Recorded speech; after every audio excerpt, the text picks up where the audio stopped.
Okay, so the topic we're going to cover today is feedback. And the reason for that is there's a lot of conversation these days, a lot of emphasis these days on coaching, and feedback equals coaching. Coaching equals feedback. And for feedback to be meaningful, for coaching to be effective, it needs to meet 5 tests.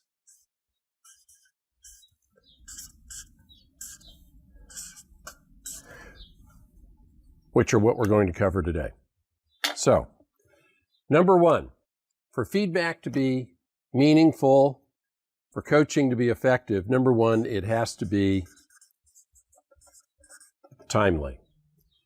When I first read about this, the example they gave was if you were staying in a hotel and you hadn't taken a shower there before, you didn't know what the settings were, and it took 5 minutes for hot or cold to show up in adjusting the nozzle, it would probably be a long time before you actually got it right to take a shower.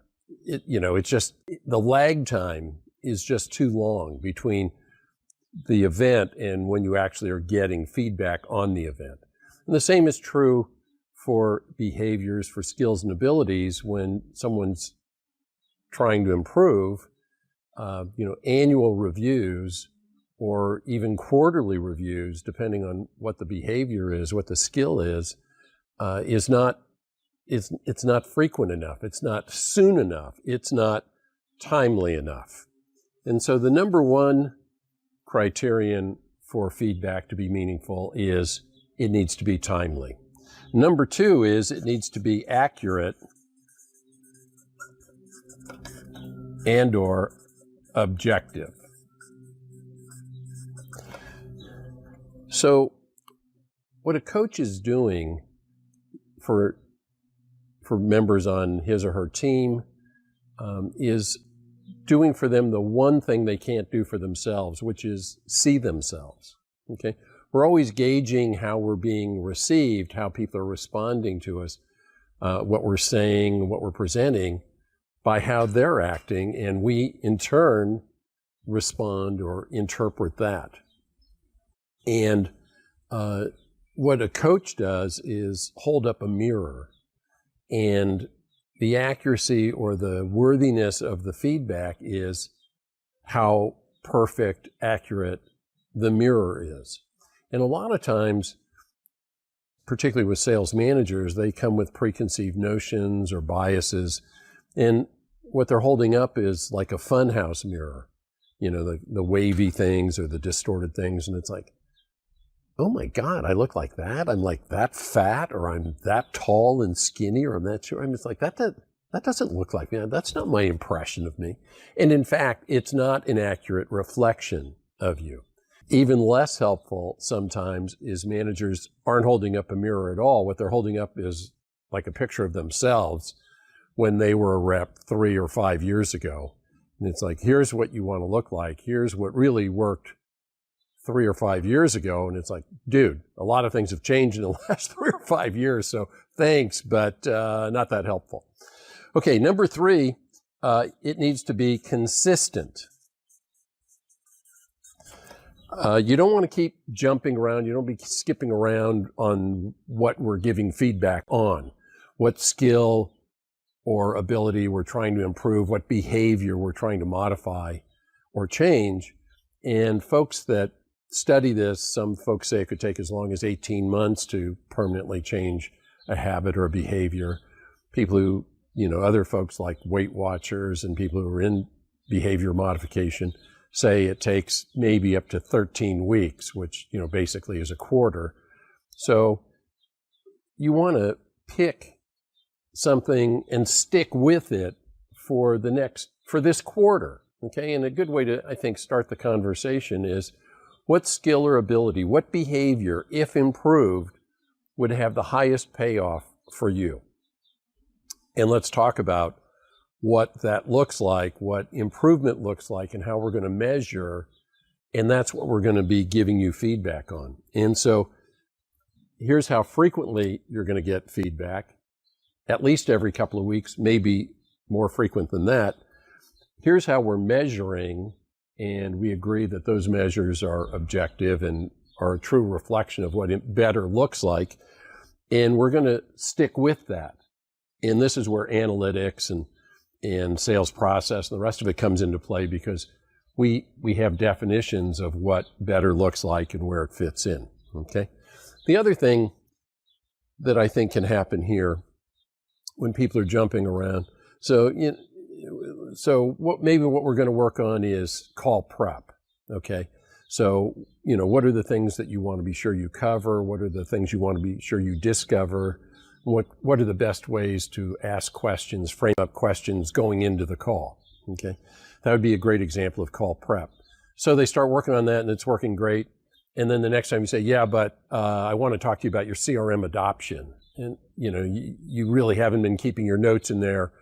And it's like, well, yeah, I'm sort of doing it the way I've been for a while, but that's not the thing we said we were going to work on. Or maybe practicing is the thing that we want to start working on here. Is you've got the skills and abilities, you've been trained in those, but are you really able to, perform? And one of the things that happens in sales a lot is we don't practice, we don't do role plays. And I was asking one VP of sales, so where do your reps practice? And he said, like in front of our customers. And then he had this really funny reaction. He said, oh my God, we're playing with live ammo, which is exactly what you're doing. So you don't want to be practicing in the game. You want to be performing in the game. You want to be performing in the call, not like practicing. This is not the time to practice. In front of your coach, in front of your peers, when you're doing role plays, when you set it up to practice, that's when you practice, okay? So, but again, whatever it is you pick on that you're going to practice and improve, that you want to stick with it. The last two are really important. One is it has to be relevant. Okay, so you can have all these things, but if it doesn't really apply to this rep, you just pick something and he or she didn't really agree to it, or, I think I've already got that handled, and, the numbers would seem to support that. I don't know why we're really picking that one. An example that I use a lot is a big deal that the company's expecting to win goes south at the 11th hour and you lose the deal. And so maybe your VP of sales or, even the president calls up the company that you did not win, talks to, her peer and says, really, not saying you made the wrong decision, or certainly not saying that, but we thought we had this thing, basically won. And so any feedback you could give me about what happened would be very useful. And that peer said, well, as a matter of fact, you were the front runner going into the final presentation, but your crew basically just mailed it in. It's like they didn't even show up. And the competitor that we selected, they just blew it away. And so if I were going to give you, any insight or feedback, it would be, you might want to take a look at presentation skills training, because that's where your folks fell down. It's like, okay, thanks a lot, really appreciate it, and good luck, and look forward to seeing you in the future. And they get off the phone, and it's like, let's put everybody through presentation skills training. And it may be that team fell down and they really do need presentation skills training, or it may be that for whatever reason they didn't show up that day and demonstrate their skills. But when you have this blanket edict that now everybody's going to go through presentation skills training, you'll wind up with people sitting in the back of the room like, I know how to do this. I'm doing it. And in fact, they do know how to do it. And it's just not relevant for them. Which brings us to the final piece, which is individualized. So even if it is timely, accurate, consistent, and relevant, it may be that certain aspects of this training need to be tailored for this individual versus this newbie. We have a veteran here who's got years of experience. but who agrees, look, I can always up my game. I get it. I'm all in. But let's make sure that we're really tailoring the feedback to that individual versus some newbie who's like, wow, this is so exciting. I've never been through training before. I can't believe you're investing in me this way. Wow, this is awesome. I mean, those are two very different individuals. So for feedback, which is coaching to be meaningful and effective, needs to meet all 5 tests: timely, accurate, consistent, relevant, and individualized. And if any of those are missing, then this really is not happening in the way that you'd hope. The final thing I'll say before closing is also that feedback is a gift.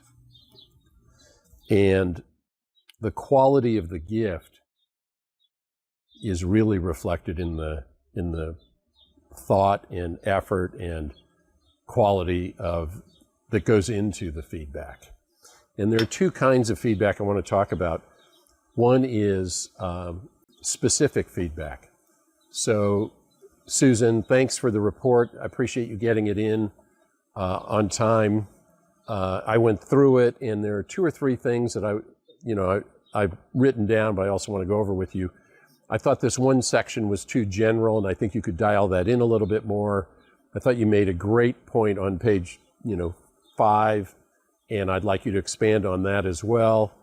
And then I thought the conclusion left something to be desired. So maybe you can take another shot at that. And I made a couple of notes where I thought maybe that could fill in. Okay, that's very specific feedback, okay? And the quality of that gift, the quality of that feedback is reflected in the specificity of it. Alternatively, versus specific is appreciative. Susan, I really didn't have time to go through the report. I saw that you got it in on time.